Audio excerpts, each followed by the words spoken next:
let's see if we can take the derivative with respect to x of the fourth root of x to the third power plus 4x squared plus 7. And at first you might say, all right, how do I take the derivative of a fourth root of something? It looks like I have a composite function. I'm taking the fourth root of another expression here, and you'd be right. And if you're dealing with a composite function, the chain rule should be front of mind. But first, let's just make this fourth root a little bit more tractable for us, and just realize that this fourth root is really nothing but a fractional exponent. So this is the same thing as the derivative with respect to x of x to the third plus 4x squared plus 7 to the 1/4 power. To the 1/4 power. Now, how do we take the derivative of this? Well, we can view this, as I said a few seconds ago, we can view this as a composite function. What do we do first with our x? Well, we do all of this business, and we could call this u of x. And then whatever we get for u of x, we raise that to the 4th power. So the way that we would take the derivative, we would take the derivative of this, you could view it as the outer function with respect to u of x, and then multiply that times the derivative of u with respect to x. So let's do that. So what this is going to be equal to, so we're going to take our outside function, which I'm highlighting in green now. So where I take something to the 1/4, I'm going to take the derivative of that with respect to the inside, with respect to u of x. Well, I'm just going to use the power rule here. I'm just going to bring that 1/4 out front. So it's going to be 1/4 times whatever I'm taking the derivative with respect to the 1/4 minus 1 power. Look, all I did is use the power rule here.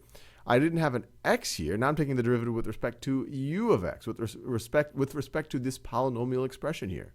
So I could just throw the u of x in here if I like. Actually, let me just do that. So this is going to be x to the third plus 4x squared plus 7. And then I want to multiply that, and this is the chain rule. I took the derivative of the outside with respect to the inside, and I'm going to multiply that times the derivative of the inside. So what's the derivative of u of x? U prime of x, let's see, we just going to use the power rule a bunch of times. It's going to be 3x squared plus 2 times 4 is 8x to the 2 minus 1 is just 1 power, first power, so that's just, I can just write that as 8x. And then the derivative with respect to x of 7, well, derivative with respect to x of a constant is just going to be 0. So that's u prime of x. So then I'm just going to multiply by u prime of x, which is 3x squared plus 3x squared plus 8x. And so, well, I can clean this up a little bit. So this would be equal to, actually, let me just rewrite that exponent there. So this 1/4 minus 1, I can rewrite it. 1/4 minus 1 is negative 3/4. Negative 3/4. Negative 3/4 power. And you could manipulate this in different ways if you like, but the key is to just recognize that this is an application of the chain rule. Derivative of the outside, well, actually the first thing to realize is the fourth root is the same thing as taking something to the 1/4 power, basic exponent property. And then realize that, okay, I have a composite function here. So I can take the derivative of the outside with respect to the inside, that's what we did here, times the derivative of the inside with respect to x. And so if someone were to tell you, if someone were to say, all right, f of x is equal to the fourth root of x to the third plus 4x squared plus 7. And then they said, well, what is f prime of, I don't know, negative 3? Well, you would evaluate this at negative 3. So this, let me just do that. So it's 1/4 times, see, you have negative 27. I hope this works out reasonably well. Plus 36 plus 7 to the negative 3/4. What does this result to? This is going to be equal to, this right over here is 16, right? Negative 27 plus 7 is negative 20 plus 36. So this is 16. I think this is going to work out nicely.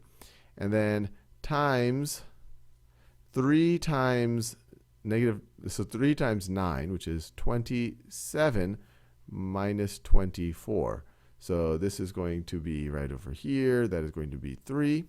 Now what is 16 to the negative 3/4? So this is 1/4 times, so 16 to the 1/4 is 2, and then you raise that to the, I don't want to skip steps here. But this is, at this point, we are dealing with algebra, or maybe even pre-algebra. So this is going to be times 16 to the 1/4, and then we're going to raise that to the negative 3 times that 3 out front. So we could put that 3 there. 16 to the 1/4 is 2. 2 to the third is 8. So 2 to the negative third power is 1/8. So that is 1/8. So we have 3/4 times 1/8, which is equal to 3 over 32. 3 30-seconds. So that would be the slope of the tangent line of the graph y is equal to f of x when x is equal to negative 3.